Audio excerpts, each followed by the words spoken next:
大家好，今天分享一个馒头的做法，和面不用水，也不用牛奶，又香又软，喜欢大家可以试一下。300克面粉，2克酵母，150毫升的米酒，用它和面做出来的馒头真的是又香又软，而且发酵比较快，不用糖，自带甜味。搅拌成面絮状，揉成光滑的面团。揉好后不需要发面，分多次加入干面粉，把面粉揉进面团里面。这个炝面的手法做出来的馒头非常的好吃，有嚼劲。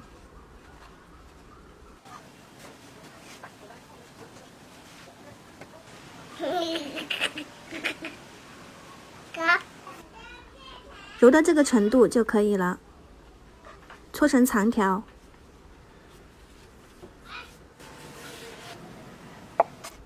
切成大小均匀的馒头剂子，稍微整理一下，放进蒸笼里面，